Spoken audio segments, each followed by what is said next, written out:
Здравствуйте, мои ученики! С вами ваша учительница по русскому языку Потагос Талкатовна.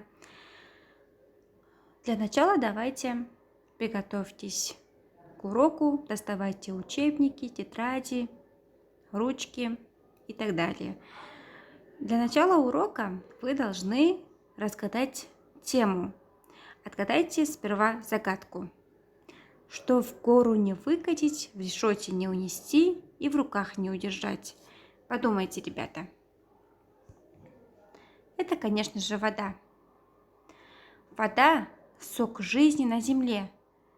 Так выразился Леонардо да Винчи. Мы будем сегодня говорить о воде, ее свойствах.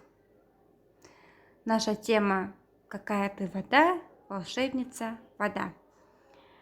Будем работать над этими проблемами, над этими темами. Будем раскрывать их. Почему воду назвали водой, какая бывает вода, сколько ее на земном шаре, какими свойствами она обладает, зачем она нужна человеку и всему животному. Живому, то есть. Не үшін керек екенін білетін боламыз. Где содержится вода на земле у нас? В море, озерах, реках. Вода есть и под землей, родники, бұлақта. Бұлақ, родник деген бұлақ балалар. Огромное скопление льда находится у северного и южного полюсов. Там лед на суше и в океане. Какой может быть вода? Когда люди полетели в космос, то, наблюдая из космических кораблей за нашей планетой, они увидели, что она голубая. То есть цвет у него голубая. Дело в том, что большая часть земной поверхности покрыта водой. Как вы видите,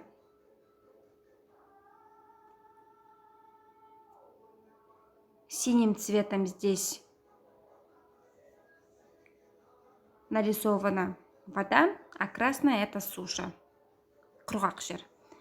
То есть 90% земли покрывает вода. Представь, что на земле вокруг пропала вся вода. Вот так, вот как тогда выглядела наша планета. Неприятное зрелище, не так ли?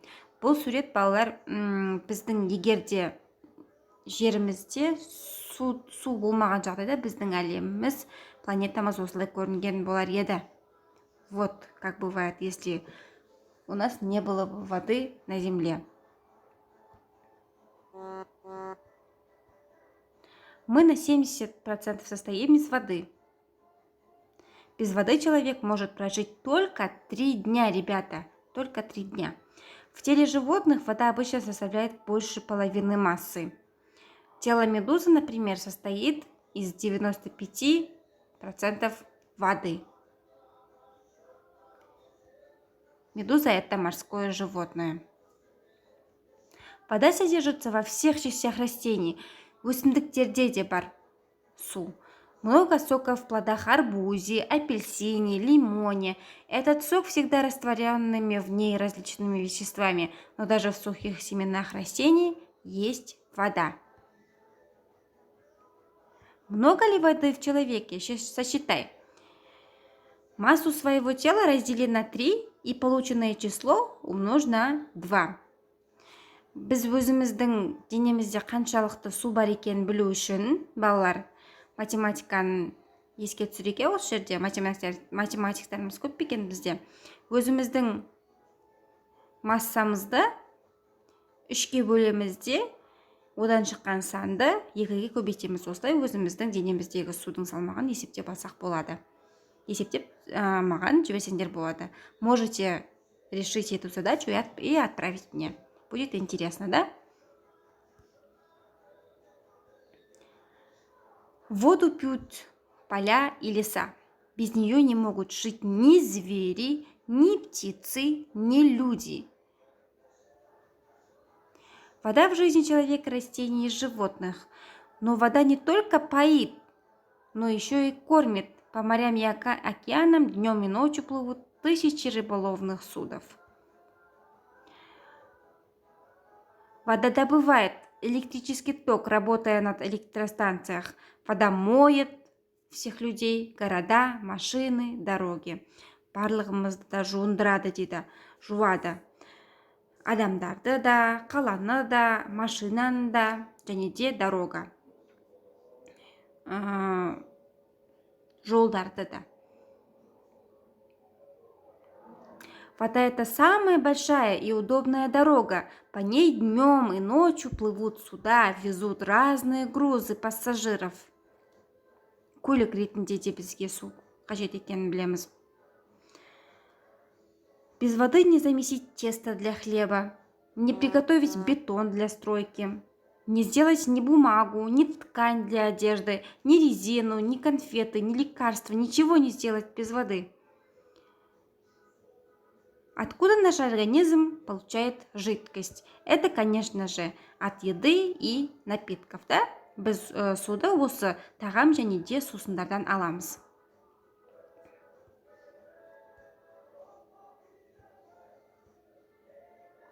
Теперь перейдем к свойствам воды. Вода у нас не имеет формы. Формасы жоқ. Судың формасы болмайды. Текуча, ағады. Бесцветная, түсі жоқ.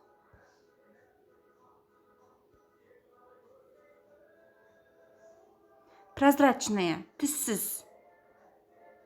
Растворитель. Это проникновение молекул одного вещества между молекулами другого дейді. Растворитель. Бұл ертуші, ертінді деген сияқты мағынада. Без запаха, иіссіз. Без вкуса, дәмі жоқ.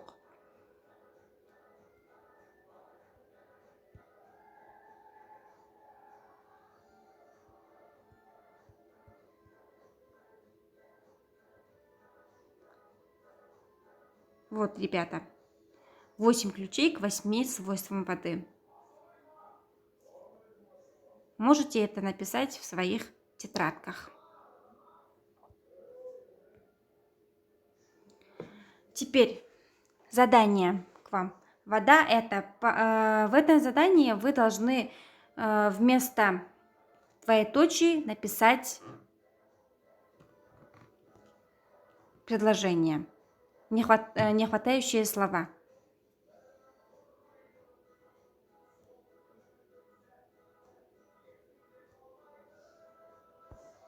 Теперь открываем книжку, по ней будем работать. Можете сделать эксперименты с водой. Слушаем внимательно. Налей в один стакан воду, а в другой – молоко. В оба стакана положи чайные ложечки.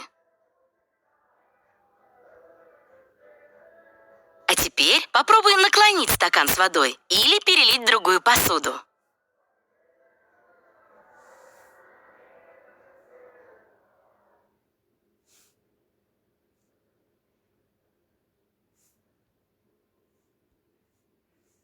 Что происходит с водой? Назови эти действия.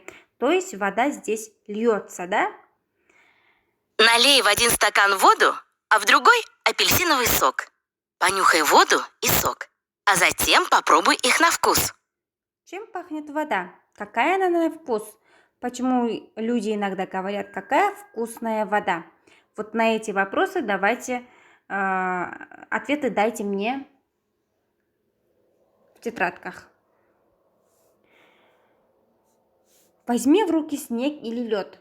Ты увидишь, как он быстро начинает таять в твоих теплых руках и превращаться в водичку. А когда ты эту водичку дома будешь нагревать на огне, сразу увидишь, как она превращается в пар. Вот какая волшебница вода. То есть вода у нас бывает твердой, газообразной и жидкой. Сұйық күйде болады суымыз, газ ретінде бу түрінде болады, және де лед, жаңа қатты түрде, мұз түрінде болады екен біздің суымыз. Вот почему его называют волшебницей.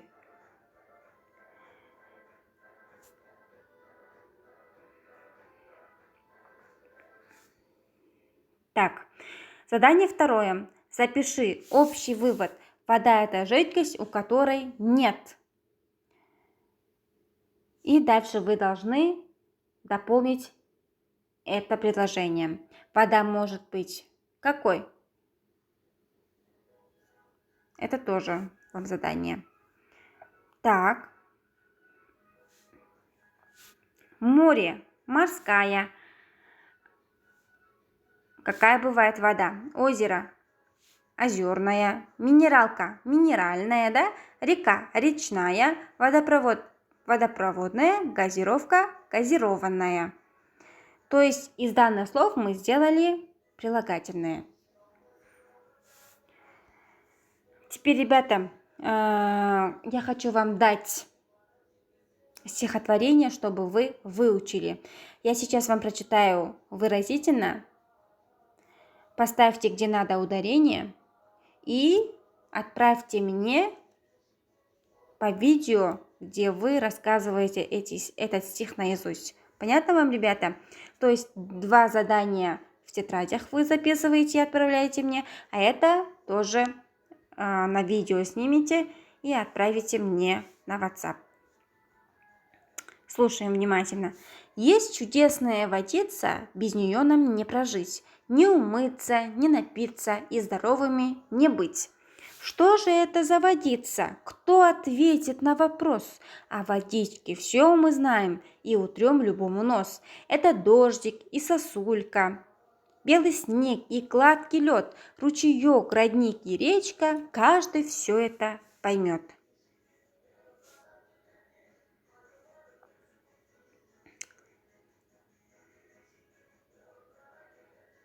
Вот эти вот задания можете еще записать в тетрадках. Во что может превратиться вода и где живет вода.